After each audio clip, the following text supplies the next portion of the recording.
So heto, Game 5 na tayo mga idol. Do or die para dito sa San Antonio Spurs kontra sa kalaban nilang New York Knicks. Eto ang malaking tanong no, kung makakabawi pa ba kaya sila dito ni Victor Wembanyama? Kahit nga ba nasabihin natin na pabalik ito sa kanilang home court sa San Antonio Spurs no? Dahil isang panalo na lang ang kinakailangan ng New York Knicks para makuha na nila itong kampyonato. Gets it, fires up a three. Shot no good. The chip, it's gone. It's gone.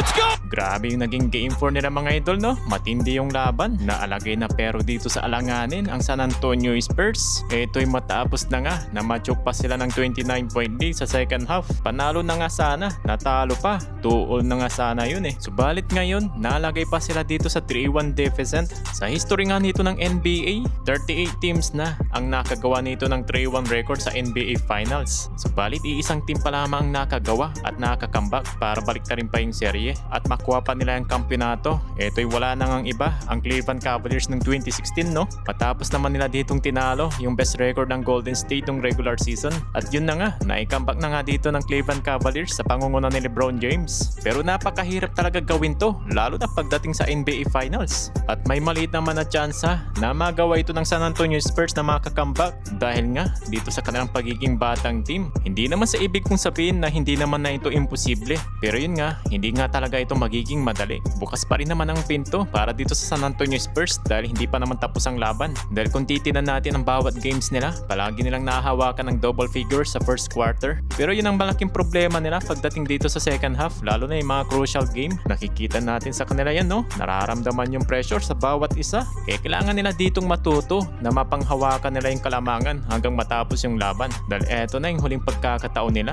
Kung magawa naman nila ditong manalo sa Game 5 tapos makuha pa nila yung panalo sa Game 6 na hindi naman dito imposibleng mangyari. Kumbaga nga, ilang beses na sana sila dito dapat nanalo kung hindi lamang sila na-choke. Talagang abot kamay pa nila sana ang Game 7 kung mapanghawakan talaga nila etong kanilang kalamangan. Dahil sa bawat laban nila ng Game 1, 2, 3, and 4 ay nandun naman yung tsansa nilang manalo. Yun nga lang, yung pagiging careless nila ang problema. Sadya lamang na lumalabas lang ang kanilang kakulangan ng experience. Hindi kasi katulad nitong New York Knicks na puro veterano na sila eh. Lalo na itong dalawang superstar nila si Karl Anthony Towns at Jalen Bronson. Nang gumawa dito ng 36 points si Mr. Clutch, ang kanilang team captain ng New York Knicks. At eto pa nga yung sinabi ni Jalen Bronson sa kanyang interview na para sa kanya na wala pa dapat ditong i-celebrate dahil hindi pa nga tapos yung laban. There's nothing to celebrate. It's not over yet. Not even close. Damn.